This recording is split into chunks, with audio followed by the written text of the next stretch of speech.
অনেকক্ষণ ঘাটে হাঁটার পর তারপর চলে যাই আমরা একটা রেস্টুরেন্টে লাঞ্চ করতে। সেই রেস্টুরেন্টটা কোথায়? সেই রেস্টুরেন্টটা হচ্ছে একদম ঘাটের সামনেই কিন্তু। প্রচন্ড টায়ার্ড, প্রচন্ড।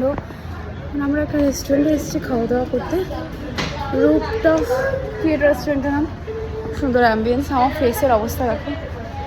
এখন রুমে যাব, অ্যাকচুয়ালি ভীষণ টায়ার্ড। রুমে যাব, ফ্রেশ হব, কিছুক্ষণ রেস্ট করে তারপরে ঘাটেই আরও কিছু টেম্পলস আছে ওগুলো কভার করবো। হ্যাঁ, ভীষণ এক্সাম। সো দেখি কি খাওয়ার অর্ডার দেওয়া যায়। রিপন এখানে দিচ্ছে কি খাওয়ার আছে। রেস্টুরেন্টের নাম জিএসআর আইএসআর গঙ্গা। এটা কেদারনাথ ঘাটে থেকে একটু আগিয়ে আসতে হয়। কিন্তু এই রেস্টুরেন্টটা তোমরা কিন্তু কেদারনাথ ঘাট থেকে একটুখানি হাঁটলেই কিন্তু এই রেস্টুরেন্টটা পেয়ে যাবে। একটু উপরের দিকে উঠে আসতে হবে তোমাদের। হোটেলের অ্যাম্বিয়েন্সটা কিন্তু ভীষণ সুন্দর ছিল, নিট অ্যান্ড ক্লিন।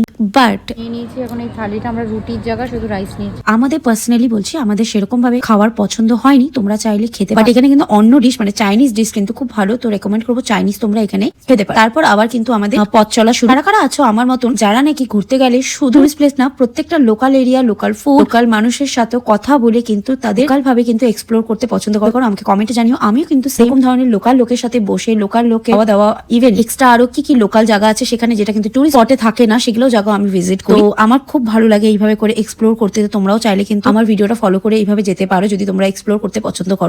এখানে কিন্তু ঘাটে এরকম অনেক সুন্দর সুন্দর আর্ট আর ছবি দেখতে পাবে। দারভাঙ্গা ঘাট তোমরা চাইলে কিনতে পারো। 300 থেকে স্টার্ট হয়ে যায়। একদম ছোট যেগুলো থাকে বুকের ভেতরে রাখার জন্য সেগুলো কিন্তু 150 থেকে স্টার্ট। নর্মাল ছোট সাইজ গুলো কিন্তু 300 থেকে 7000 8000 অব্দি পাওয়া যাবে। তোমরা এখানে নিজেরা বসে কিন্তু আর্ট করিয়ে নিতে পারো। তারপরে কিন্তু আমরা এখান থেকে সিধা চলে যাই হাঁটতে হাঁটতে আরেকটি টেম্পলে। এই টেম্পলটা হচ্ছে মা শীতলার টেম্পল, যেটা কিন্তু ঘাটে আছে। তার কিন্তু এখান থেকে চলে যাই হচ্ছে আরো একটি ঘাটে, বাট ওখানে এত ভিড় তোমাদের দেখাচ্ছি। মণিকর্ণিকা ঘাটে এত ভিড় ছিল, তো আমরা তারপরে উঠে চলে আসি ডাইরেক্ট কাশী বিশ্বনাথের আরেক গেট দিয়ে আমরা এক্সিট হয়ে যাই। এইখানে কিন্তু সেই দিন মহাদেবকে বের করা হয়েছিল তার যাত্রা, তো সেইটুকু তোমাদেরকে একটু শেয়ার করলাম। এরপরে ভিডিওগুলো কিন্তু থাকছে আরো ইন্টারেস্টিং পার্ট, তো সেগুলো কিন্তু কেউ মিস করে না।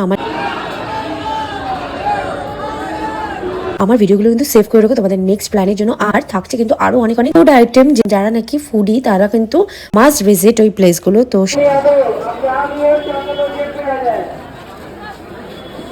এগুলো কিন্তু তোমাদের সাথে থাকছে নেক্সট পার্টে। তো তোমাদের আমার এই ভিডিওগুলো ভালো লাগছে, ভালো লাগতে অবশ্যই লাইক শেয়ার কমেন্ট। আর থাকছে কিন্তু আরো এরকম ইনফরমেটিভ ভিডিও তোমাদের সাথে, বেনারস আইটিনারি সাথে আরো অনেক কিছু information video. So bye bye, stay tune, come with the new vlog, by.